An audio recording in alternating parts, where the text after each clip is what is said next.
Okay, hello. Today I have Hey, co-founder and CTO of PraxisPro, Bhrugu Giri. He has over 20 years of experience.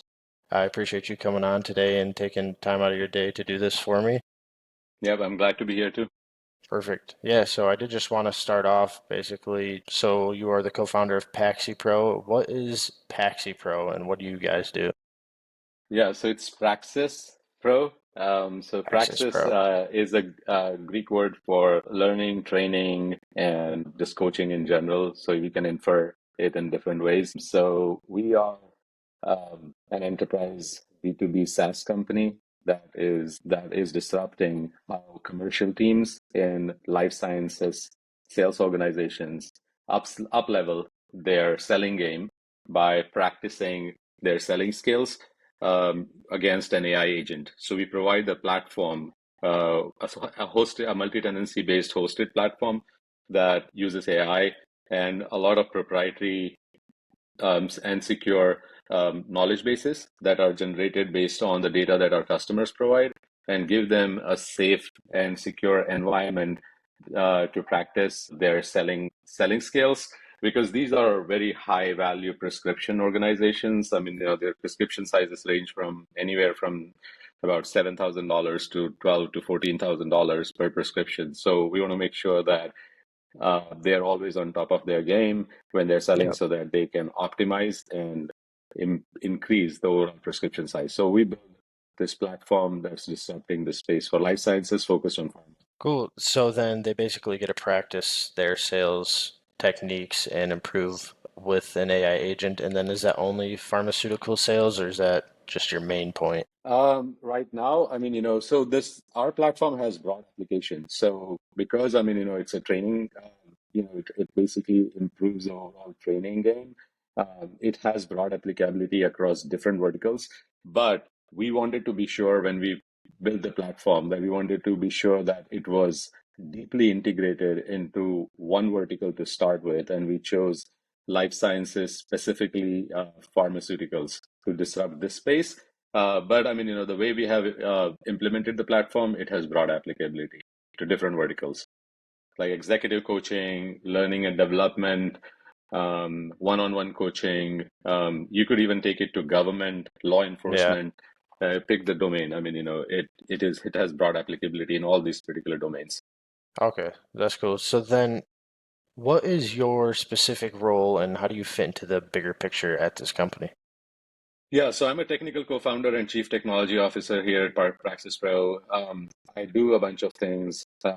So my primary role is everything engineering. So right from setting up, our workplace applications to building the platform for pharma customers, life sciences customers, to hiring engineers, coaching engineers, mentoring them, being responsible for the work across the entire life cycle of the product delivery. And then, I mean, facing off with our investor community to provide them frequent updates about the growth of the platform,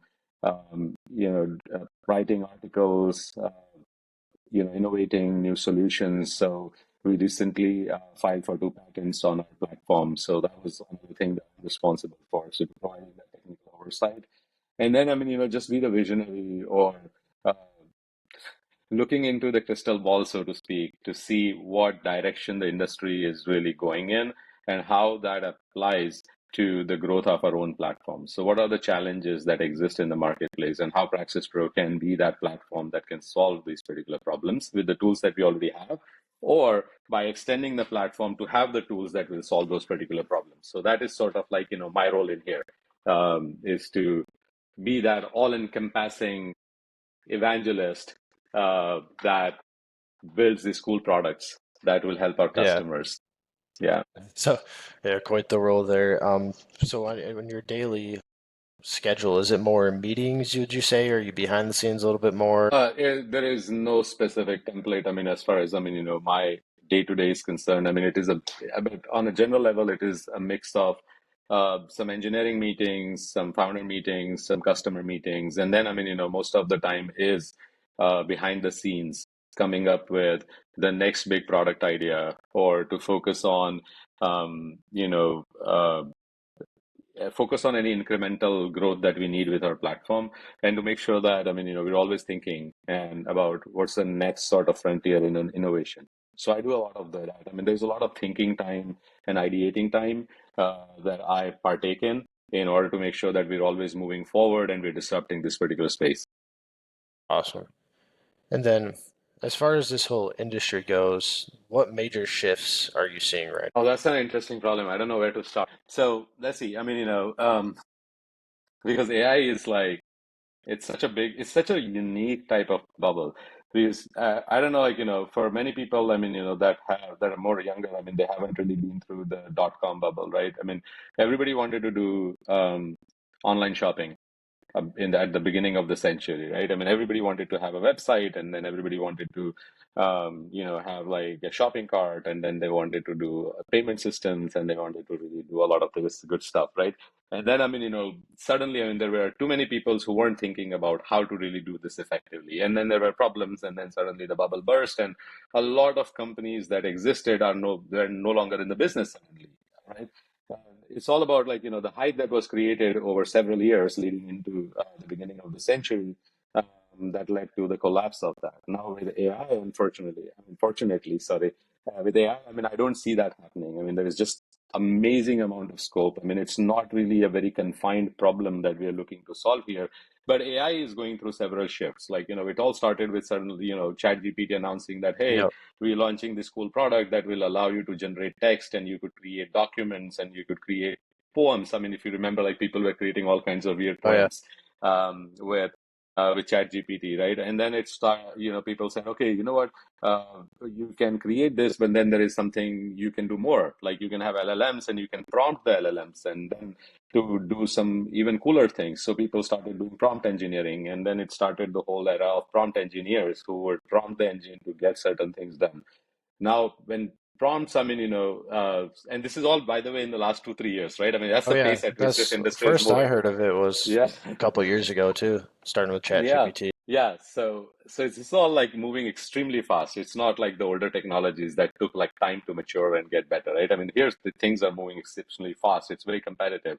So then prompt engineering changed into, oh, you know what, prompts in isolation are not enough. And then it should be context, so that you know the history of the conversation that people are going into. So now you have a concept called as context engineering that came up after prompt engineering. And now suddenly, people are saying, well, context engineering is not good enough. We need AGI, which is artificial general intelligence. It's the point at which, cognition happens. Like, how does the model know at what, what point it gets its own cognition so that it can interface even better with a human? So that sort of is the shift that is happening now. As far as our company is concerned, it's important for us to stay, if not a step ahead, because the amount of resources that are needed to really be at that sort of level of innovation are just huge. For a startup Yeah. like ourselves, it's not possible to have those amount of resources, but it is about, it's very important for us to really have a pulse of what's happening in the industry, and how does it apply to the business problem that we're solving, and what does it do to our customers. Yep. Is every single thing that's coming out of GPT or any other, like open AIs or the Anthropics of the world, is it all relevant to what we are doing, or are there aspects of it that we could possibly, embed into our own business processes so that it can benefit our customers more, and be a positive influence into their journeys on our platform. So so that's important for us. But to your question, the shift is exceptionally fast. Things are moving from, hey, I can generate a document, or I can parse a document, all the way to, hey, I can think now, and I can Yep. reason, and I can provide, inferences, and I can, do a lot of things that a normal human would do on a day-to-day basis. So now you have the concepts of all these agents and agentic AI, and you have all these observer agent patterns. And I recently published a post about how observer agents are the next sort of um, problem that companies will have to solve, about Hmm. providing that runtime and dynamic context that will allow for the conversations to be more nuanced and more dynamic, uh, feeling than what you would typically have with an agent that are very constrained and within the boundaries of the knowledge base that you're providing it. So that's sort of is the shift that I am noticing in the industry Yeah. generally, and we're adapting to it at PraxisPro, and we're building some really cool stuff. I mean, our progress in the last 4 months itself, not 4 months, 8 months, about from beginning of January, has been phenomenal. The quality of our conversations, the quality of our usage of the data, and how we are prompting our customers when they talk to the AI agent has dramatically improved, and has resulted in some really great conversations, and upskilling that has happened And for our in customers. regards to the sales person talking and learning through the Yes. AI. Yep. Yeah. And then you kind of actually led me into my next question there was going to be how do you guys stay on top of all the fast changing shifts that we see with AI? How do you guys always stay on top and know what's new and what works? Yeah, I mean, so we have an incredible team out over here, even though we're like really, really, really small compared to much of the larger customers, but we have an incredible team of AI researchers. Like we have two researchers that are constantly working through, um, you know, the ongoing, updates into the market and how, I mean, technology is evolving, how the processes are evolving, how agentic AI really works in the marketplace, and how it applies to business problems. I mean, that's the biggest thing for me. It's not about what's the coolest innovation that we can make. It's about what's the coolest innovation that we can make that can apply to a business problem and can truly make a difference into what the customers feel when they use our platform. And those guys have been like crushing it. I mean, when it comes to the solutions that we're building, for example, a lot of the work that has come out on our platform, whether it is for in conversation experience or post role play or post conversation analysis of the conversation to give scoring and guidance on how they could improve the next conversation, that has all come through like, having a pulse on the industry. Like, how do agents really talk to each other and provide a dynamic and fluid experience to people? And then once they have had that experience of the conversation, how do these agents come together and reflect upon that conversation to create scores and guidelines that are very relevant and are based off the conversation? So you're not giving them canned responses of how they did, or you're not just transcribing the speech that they had during the conversation, but you're now reasoning with them and you're giving them real inputs. So that's one of the ways that we're keeping on top of it. The other thing is, I mean, I have an incredible co-founder who has been a doctor in the past and he's still licensed, but he's been a pediatrician and a healthcare executive for over 30 years. And his insights into how the conversation between a healthcare professional and a salesperson really manifests itself. And what are the nuances of that particular conversation? What does a total office call look like? And then our CEO, Cameron Badger, who has been a salesperson, a sales manager, and a sales trainer, his insights into the process and how they apply to the work that we are doing in AI. Together, this business, operational, and the engineering, focus, it basically comes together. And based on that, we're able to build this incredible platform over here at PraxisPro. It's like Gotcha. teamwork, really, on steroids. Yeah. Yeah. Just everyone working together. Um, so with Paxis Pro right now, what do you see that's working very well that maybe makes you guys stand out compared to others? Yeah, I think the biggest thing that's really making us stand out and will continue to make us stand out is, I mean, there are a couple of things. One is, I mean, our deep vertical integration within a particular domain, right? So compared to many of our competitors who are domain agnostic and they provide this like, really vanilla sort of all-encompassing, all domain sort of solutions, which don't really sort of serve uh, the very nuanced and specific needs of a particular domain. Our product is exceptionally integrated very deeply into how pharma within life sciences functions. The kind of compliance oversight that is required, the regulatory oversight that is required, the data privacy, the security, the isolation patterns that we need to implement in order to guardrail all the data that our customers are entrusting us with, that is second to none. I mean, when we look at our platform, I mean, we have actually put privacy, data security, and isolation as the foundational block when we created our infrastructure.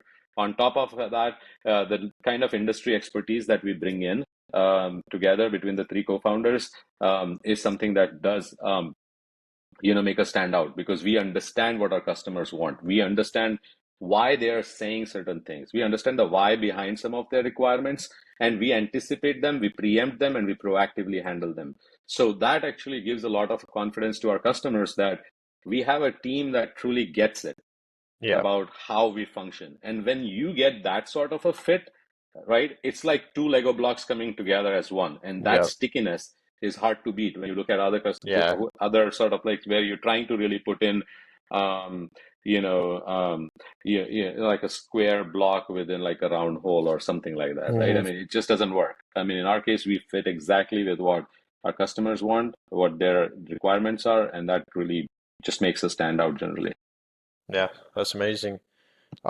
So with Paxis Pro, are you guys mainly sales, or are you guys mainly working with businesses, or are you working with individuals as well to help them tune up their skills?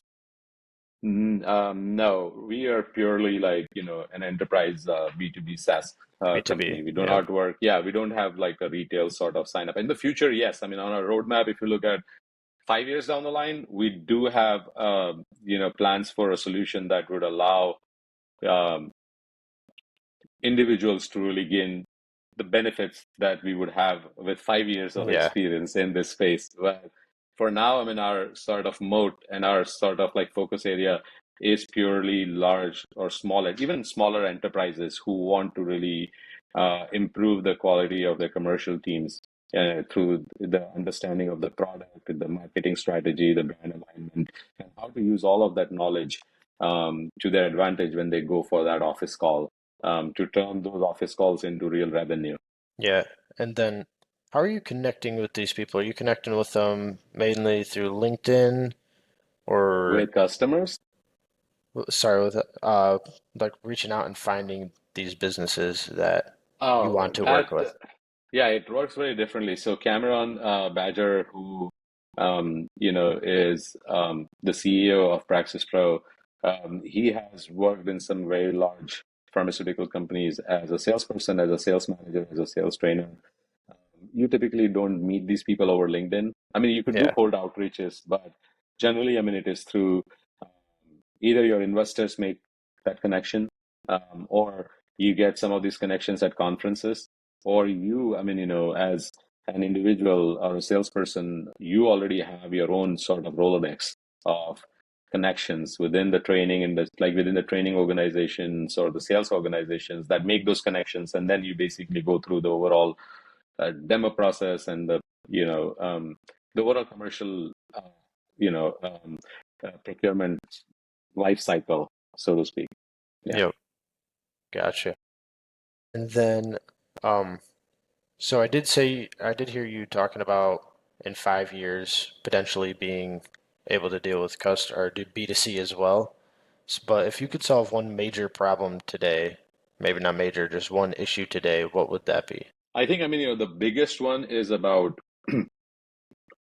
within the current space with the sort of products that we're building right now, right? If we just keep the scope in those, I think the biggest problem that I would solve is about how pharmaceutical companies could leverage disjointed pieces of data and signals that are being created by the use of our platform to really tie those with the commercial story and see how training and development is making an impact into the overall revenue or the sales targets that their salespeople are looking to make. So, trying to build a suite of analytics and dashboards and data set products that would truly empower them to make these data-driven objective decisions about the efficacy of their programs and incrementally iterate on those so that they could improve the overall experience and the skill levels that their teams have.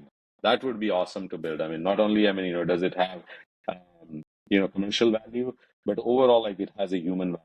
Because when people see that the investments they're making and of their time into learning and development, if they are actually coming to fruition and they are bearing fruits into something more like tangible, then that actually gives a sense of accomplishment, which generally translates into better happiness and general impact over families and communities and everywhere. So there's like a much broader and deeper meaning to it, is how having these objective measures can truly make an impact at a much more ground level than just corporate numbers. Yeah, I get So what you. yeah, that would be a cool problem to solve. No, that'd be amazing as well. And then I do want to end it with this. If you, where do you see yourself, or where do you want to be in 6 to 12 months from now, as far as yourself and Praxis Pro as a business? Oh, we want to see ourselves as $100 million organization at a minimum in the next 1 year. We want to see us having several new product lines that we're working on delivered and successfully impacting our customers on a day-to-day basis. And then we want our customers to be truly happy. I mean, I want to hear positive reviews, glowing reviews come through from our customers through our Oh internal yeah, that's what channels. it's all about. Um, and then have a larger team to work with. Just basically work with more interesting and talented individuals that are moving and creating original research for this industry. Yeah, So that just would be cool. growing and expanding. Growing, expanding, and making a difference. Yes. Awesome. Well, I do appreciate your time today. It was we're just gonna keep it nice and short. I definitely learned a lot here, so I thank you coming, Mr. Giri. Is there any? I believe you have a LinkedIn if you wanted to shout that out, or whatever you want to do with that. Yeah, I mean, it's just look me up. It's basically linkedin.com/in/Bhrugu. We can link it. And anytime you want to learn more about what we are building here and how the rocket ship is really forming itself and making a difference, I'm happy to have those conversations. And I'm also like, I love the idea of giving back. So if there are any new founders and they want to learn more about how my transition from big corporate into the startup world felt like, I'm happy to share some insights on that as Yep, well. they're very knowledgeable. I think people should take you up on that. But, um, anyways, I appreciate it and thank you very much. Yeah, take care, man. Thanks a lot for having me on this board.